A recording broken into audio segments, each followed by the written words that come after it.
Okay, hello and welcome back to another video. In this video, we're gonna diagnose customer complaint of ABS light being on this 2007 Toyota Camry. Alright, so let's just check, confirm customer complaint. Alright, so the ABS light is on. Okay, so we're gonna go ahead and scan for codes and see what's up with this car. Alright, so two codes in the ABS. This is an older car, so it doesn't have that many modules. Okay, so we got the C1241 low or high power supply voltage.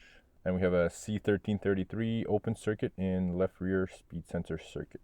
Okay, so we're gonna go ahead and do some tests. Alright, so we're gonna go ahead and spin the rear left wheel to see if we're getting any ABS speed sensor signal.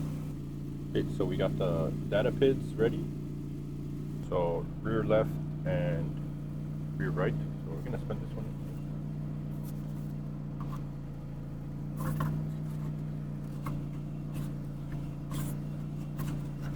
Okay, so no signal on this one. Okay, we're just gonna go and spin the right one to see if we have signal. Okay, now we're gonna spin the rear right. Okay, so we got signal on the rear right. Okay, so we're gonna do one test. We're gonna try to disconnect the sensor on that side and plug it in on this speed sensor and see if we get a signal. So if we do that, we should get a signal on the rear left.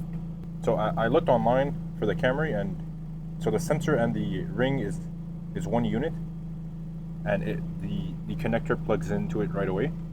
So it's a bit different. It's the first time I see any speed sensor like that. All right, so here's the setup. I unplugged the rear left connector and then put the two pins with the really long test leads all the way up to the other sensor. Okay, it's not the most professional setup. It's just I don't have the correct amount of test leads. Okay, and then on this side, just rewired the two pins to the pins in here, and then connect it up to the ABS sensor on the right side. Okay, don't worry about all these wires. It's just I needed the pins that would fit the connector on this side. That's the only ones I had that could fit them snugly. I couldn't put any crocodile tips in there. It was way too snug. And then you also risk of touching both pins together, and you might damage some components, so I didn't want to do that. So that's all the setup. Now I'm just gonna put back the wheel and then see if we get a signal. So if I turn this wheel, we should get a signal on the rear left sensor. Now we're gonna turn the wheel and see if we get a signal on the rear left. Okay, so we got one right now. Alright, so that confirms that we need a speed sensor on the left side. But since it's attached to the whole rear wheel bearing assembly, so we might just get a whole new assembly for it, since we're gonna need to take off the wheel bearing on the other side anyways. Alright, let's go ahead and replace this bearing. So alright, calipers out with the bracket. Okay, now let's take off the rotor.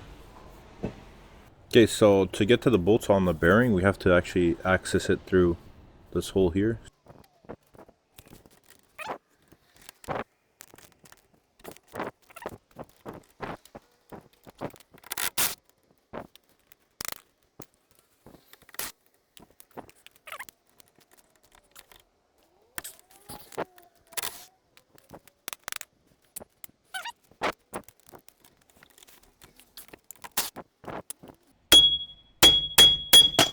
Okay.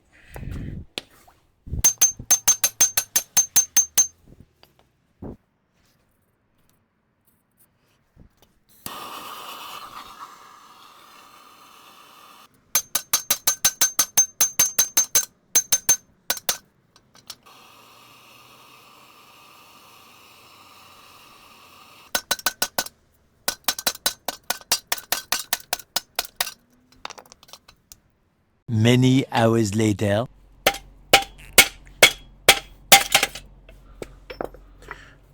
Okay, so just hammer for a few hours and it should come out. Okay, we're gonna go ahead and clean this hub surface here as well as the bolts. then I'll bring you guys back for the installation.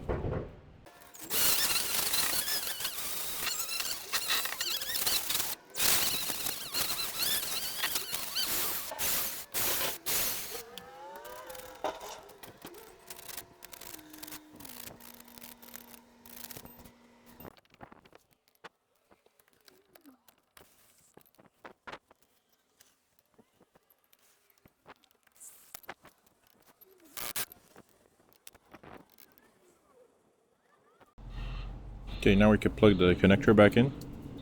Alright, everything is back on, bearing, caliper, and caliper bracket. So we're going to go ahead and go back to the scan tool and put the wheel back on.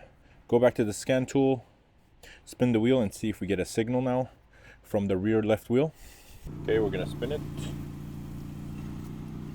Okay, perfect. Now we got signal. The ABS light that was in the corner automatically turned off, so that's a good sign. Alright guys, this car is fixed. Thank you for watching. Hope you find this video helpful. Hope you find it valuable. Make sure you comment, like, and subscribe, and I'll see you guys in the next one.